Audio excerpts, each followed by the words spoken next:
Hello folks, welcome to the last video in this Diablo 4 Ability HUD tutorial series. We're going to close this tutorial by showing you how you can have your player acquire unique abilities instead of random duplicate abilities. Hope you enjoyed this part, and if you have any questions or would like to see other functionality changes in this Diablo HUD, let me know in the comment section. Once again, I really do appreciate your time and thank you very much for coming this far in this tutorial series, and hopefully this video series helped you out. Let's get into the video. We currently have a pickup ability that is already taking a look at our data table, and it's going to pick up a random ability from our data table, and it's going to add to our trait. We don't really have any checks to see if this is a unique ability, and that's why we're getting duplicate abilities in our trait. To fix this, we're going to create a new function. Name this get unique ability. Inside of this function, we actually need a couple variables for this function to work properly. First variable, we're going to name it collected abilities. This collected abilities will be of a type name and will be a set array. The reason why we're setting it to name is because your data table actually outputs the row as type names. This collected ability will now hold all the abilities that your player has currently acquired. Next one, we're going to create available abilities. It's going to be the same as type name, and it's an array. And this available abilities is going to take a look at, every time you pick up an ability, it's going to take a look at what you already own and what is available in the data table, and it's going to create a list of what is available. So as soon as you pick up an ability, we want to get our available abilities and we want to clear it. So it's always starting fresh, so there's no overlaps or any duplicates. Once we do this, we're going to call in the function call get data table rows, row names, get data table row names, and select our DT ability details, our data table. And from here, for each and every single, we're going to run a for each loop. For each and every single row that's in the data table, we want to see if it is already in our collected abilities. So I'm going to grab our collected abilities and say contains. This function will allow you to check if this ability is already in our collected abilities. And this loop is going to go through every single one of them, and it's going to check to see if this is already in our collected abilities. And this returns a Boolean, tells you yes, it is here or it is not there. That's all it provides you with. So we're going to create a branch and connect that to the loop body. If it is already, if the ability that we just picked up is already in our collected abilities, we don't want to really do anything. But if it is not in our collected abilities, this is when we want to get our available abilities and then update it by saying add unique. So if it is already in our possession, nothing is going to happen. If it is not in our possession, this is going to become our available ability that we can potentially add. And we're going to drag this array element into this add unique. Now that we have initialized our list of available abilities, once the loop is completed, we're going to drag off of this loop and we're going to do a branch. The branch is to check if this available abilities is empty.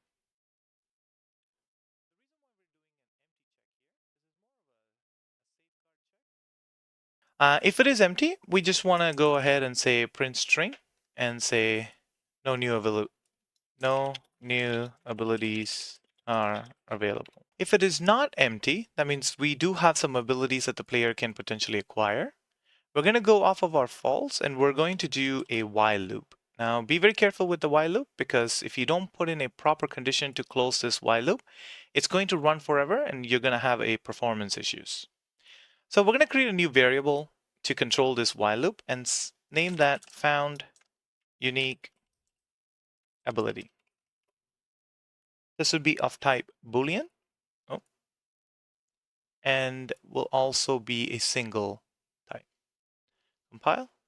Now the found ability is going to be false by default, and while loop only runs when it's true. So we're just going to do a not Boolean, and that will make it into a true. So it will allow the while loop to run, even when the found ability is now false.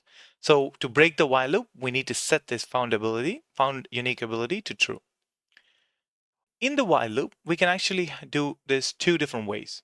It depends on how you want to have it in your game. If you want the player to get the abilities from top to bottom based on your list, then you would use option number 1.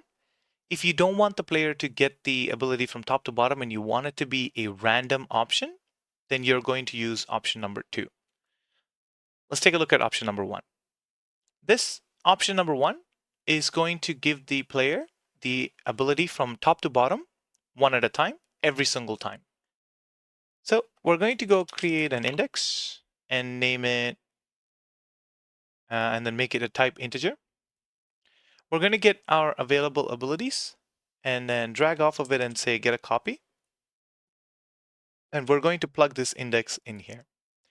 This index is going to be set at 0, so that's going to first check if the Ice Blast is available in our collected abilities. So we're going to go get our collected abilities and we're going to say, is the Ice Blast in this collected abilities container? And this is going to give us a branch, and that's going to be our loop body. We're going to connect it. And now this can go two ways. If the Ice Blast is already in our collected abilities, we want to take our index and we just want to simply increment it by 1. What this does is it's going to run the loop again, and it's going to now go to the list and be like, hey, does the player have Fire Blast? It's a yes or no question. If it is yes, then it's going to increment and then tell it to check for Aqua Blast. If it is no, that means we found our unique ability. So we're going to take our unique ability and we're going to set it to true. And off of this completed, we're going to add a return node. And this return node would be this specific ability. So you can just drag it and drop it here and then say unique ability.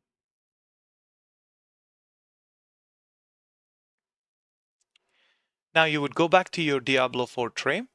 We no longer need to get the data table. We no longer need to get it randomized because we're going to get a unique one.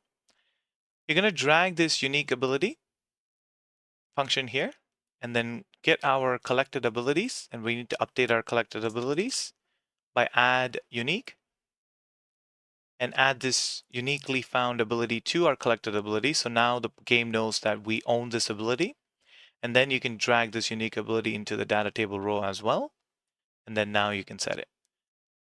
How this works in game is if you were to go and grab an ability now, it's going to be Ice Blast, and followed by Fire Blast, then Aqua Blast, and so on and so forth.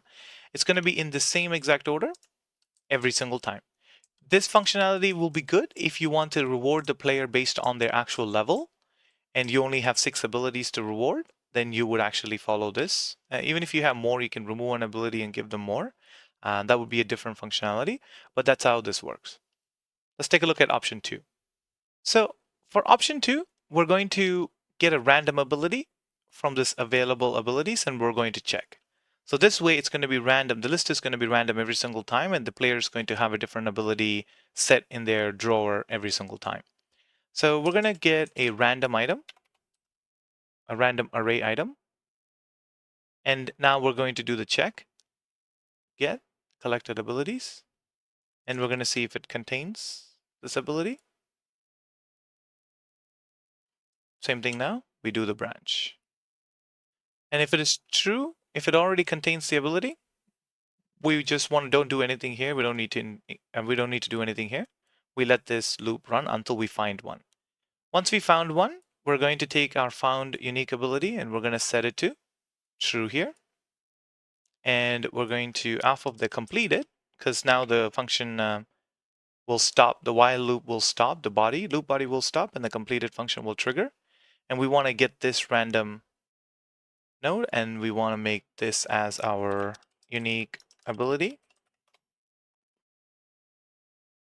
Go back to your Diablo 4 tray. We don't need this data table rows. We don't need this random. We're going to get our unique ability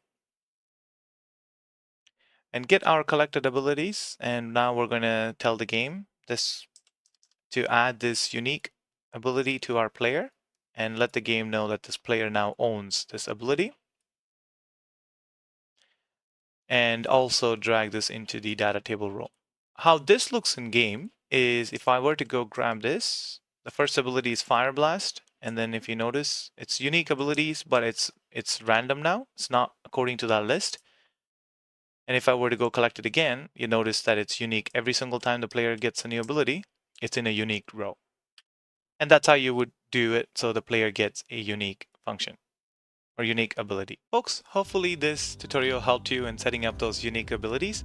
Now, if you would like to see different functionalities for this exact same ability tray, please do let me know in the comment section and I'll be more than happy to create another tutorial video to show you how that is done as well. Once again, thank you very much for coming this far with this tutorial series, and I'll catch you on the next one. Thank you.